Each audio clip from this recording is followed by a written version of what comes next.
What's going on, Born for Sports? Week 14 in the NFL. Giants, Packers, Monday Night Football. Man, it's real interesting in the NFL right now. Last week, Giants were on a bye. Got some rest. Hopefully, rested some players well. Dexter Lawrence had a hamstring injury. Missed the Patriots game, and hopefully sounds like he might be ready to go. We'll see.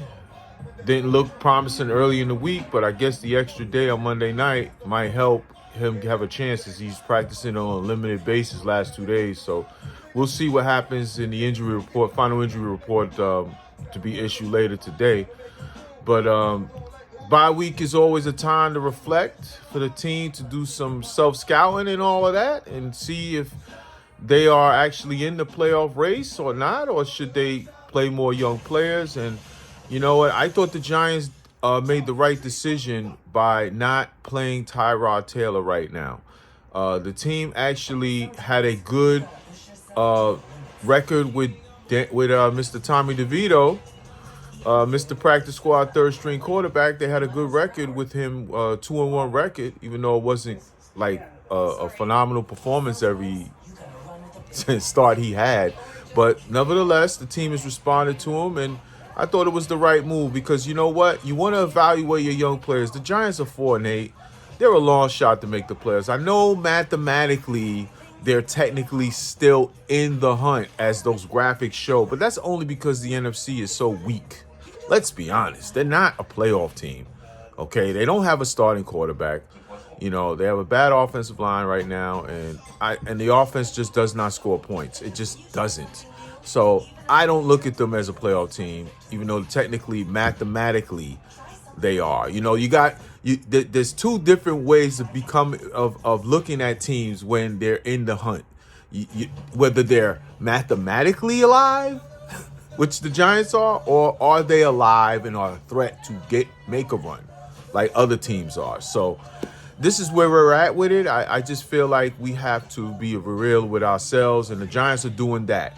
Play your young players. Tommy DeVito deserves a start. They actually had some winning the last few weeks. So, you stick with him and evaluate him. Who knows? Maybe he's the answer at backup quarterback next year. You never know. You never know. But the only way you're going to figure that out is if you play him getting down the stretch of games and see. So let's see what happens. I know Tyrod Taylor wasn't happy. He's a veteran. He shouldn't be happy. He's entering a walk year, but it's clear the Giants are not going to be planning to bring him back. So you have to evaluate what you have. So, yes, DeVito will start, and hopefully he stays there for the rest of the year. We can evaluate him going forward. The injury report, Evan Neal's going to miss another game. Looks like he still can't get on the field.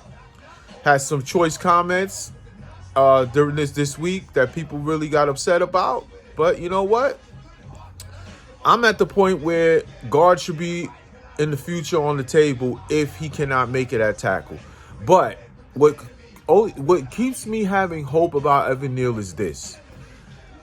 Haven't we, as Giant fans, noticed every time how bad our offensive line has been performing the last few years? Do you notice that every time an offensive lineman that we criticize leaves this team, they become a better offensive lineman somewhere else? What does that tell you? Bobby Johnson has to get the F out of here. He does. He's just not a good offensive line coach. We need to get a real offensive line coach in here after the season. I think with the rumors out of the Giants probably going another direction with this coaching staff, he has to be on top of the docket. I'm not letting Wink go, but I'll tell you what, get Bobby Johnson out of here and get me a real offensive line coach, okay? Because the Evan Neal that I saw at Alabama is not the Evan Neal that I'm seeing as a Giant, and that might be a reason for that. Look at all the offensive linemen that leave this team, and they become pretty good players. It's time to see self-scout and evaluate that. So hopefully the Giants make a move on that. So I didn't have too much of a problem with what Evan Neal was saying. He took accountability that he hasn't been playing well since he's been here. But you know what? We still have to give him some time and see where we're at with it. Maybe God is his future. Who knows? But I'm looking at things from a different perspective. We have to get some real coaching in here in that position. As far as Wink Martindale goes, I'm not with letting him go. I just think that this team is really gelling, and I hope that they work things out between Wink and Brian Dable. There's too much smoke out there. Glazer had a report on Sunday about a rift between those two. I just hope they work it out. I just hope they do. All right. I don't care about Kafka. Kafka can go. I don't give a damn about him. To be honest about it, and I'm not blaming him for everything, but if I had a choice between these two coaches, I want Wink back. I just think the defense is gelling together well, and I think that this is a guy that understands defense, is one of the best coordinators in football.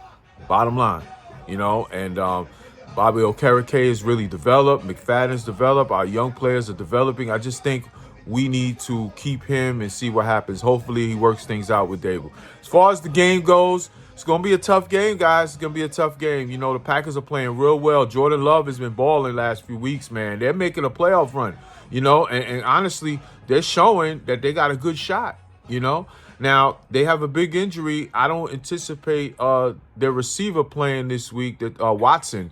I don't anticipate. He had a hamstring issue in the last game, but he's been coming on and coinciding with how well Jordan Love has been coming on. Their defense is really good. They're tough. I expect Alexander, their top corner, one of the best corners in football, to be back. They're going to be tough. DeVito's going to have his handful this week. So let's see what happens. Hopefully Dex can play, help out. Aaron Jones might also be back too, so that helps their offense as well. So even if they lose Watson, it looks like they're getting Jones back. Aaron Jones back who's a real good back, So let's see what happens there. All in all, it's going to be an interesting game on Monday night. And I'll be tuned in as we all are. And let's hope the Giants get a win, man. Let's hope they get a win. For the tanking crowd, I know, everybody wants to keep losing and stuff. But you know what? Let's just see what happens, man. Let's just see what happens, because at the end of the day, rooting for losses is a tough pill to swallow. I don't know if I can do all that, but I'm a realist as well. So we'll see. We'll evaluate that tanking situation another 2 weeks at the end of the day. So all in all, Giants and Packers Monday night. Can't wait to see it. It's going to be an interesting game. Let's see what happens. Don't forget to like and subscribe to Born for Sports. Let's go Giants.